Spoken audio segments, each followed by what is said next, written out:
Tim, thanks for coming back and extending a little bit of time with us. For the folks that have come to the website to check this out, let's just go through some of the concoctions that you've brought. You've got the mousetrap. That one's been begging for explanation. It's sitting there. I'm already afraid of mousetraps.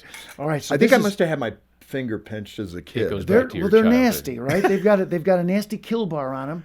And yeah, that just sounds nasty right there, the kill bar. And that's what actually gets the kids leaning forward. This is actually not a mouse trap, but it's a rat trap. That's why it's so big. And so you get the old-fashioned kind on the wood.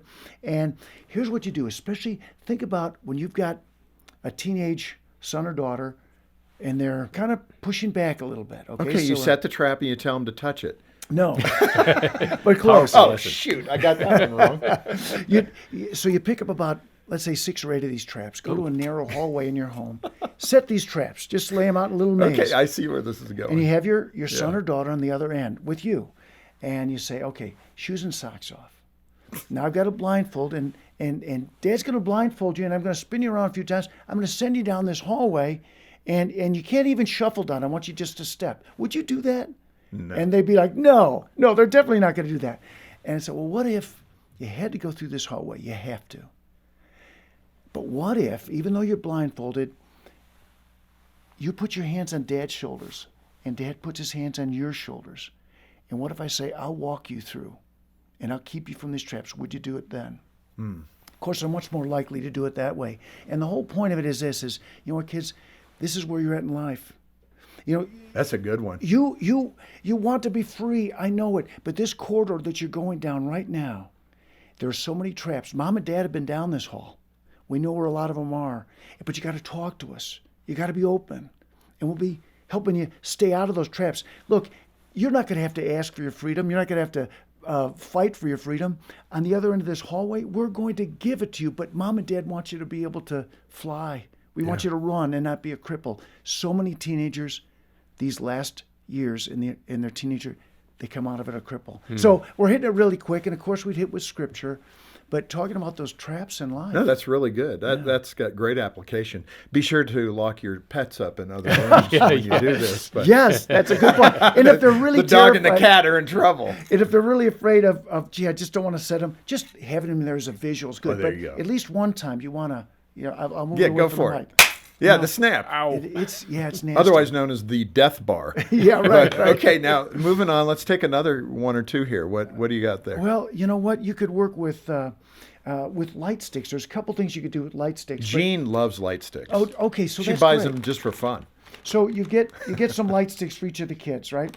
You go in a darkened room and you explain to them, how it works. You've got this little glass or plastic tube, and you've got the chemical there, and there's a glass vial inside with another chemical. In order to get it to work, you have to bend it until you break that. Yeah. And then you shake then it up. starts going. Right, and then you get that great glow. So now you've got all of them with this glowing thing. And then we talked to them a little bit about why bad things happen to good people. How can God allow that? Now, there's different reasons that we could go into, but here's one. And we're just going really quick for this, but sometimes we're like this in the store. We look good.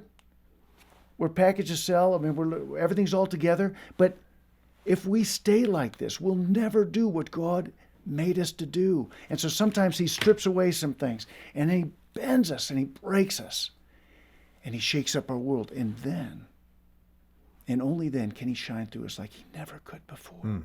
So That's again, good. these are I the, like these that. are the Yeah. short type of things. Fire is great. Oh my goodness, you've I got love this, Dad. Fire is great. you've got.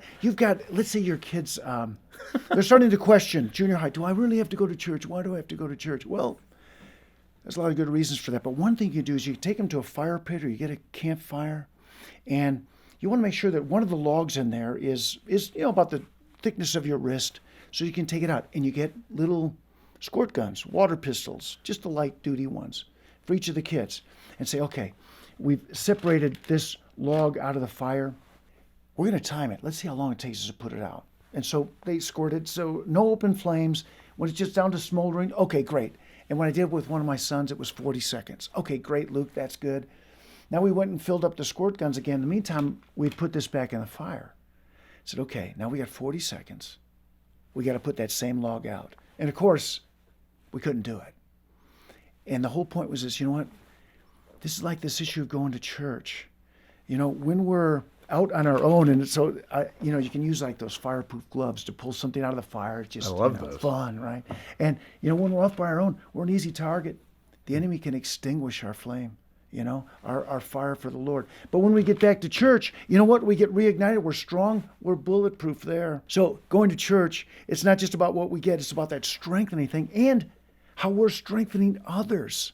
Because out here, eventually, he'll put us out. And so, again, That's really good. No, I like the facet of that, and just Yeah, the you teaching just- lesson of that. It's just- really, and it's memorable. Kids are going to remember that. Exactly. And they'll, even as adults, they'll think about that when they're not going to church Yeah. and their faith is dwindling, Yeah. being extinguished. I mean, that's Yeah, what's good. exactly. Well, it's excellent, Tim. I mean, thank you for taking us through a few more of these great activities. And again, I think every dad and mom should get a copy of the book, The Very Best Hands-On Kind of Dangerous Family Devotions.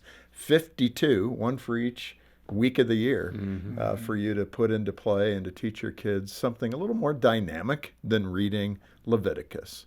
Yeah, there you go. But it's good. Thanks for being here. Hey, I'm so glad to be here. Thanks for having me.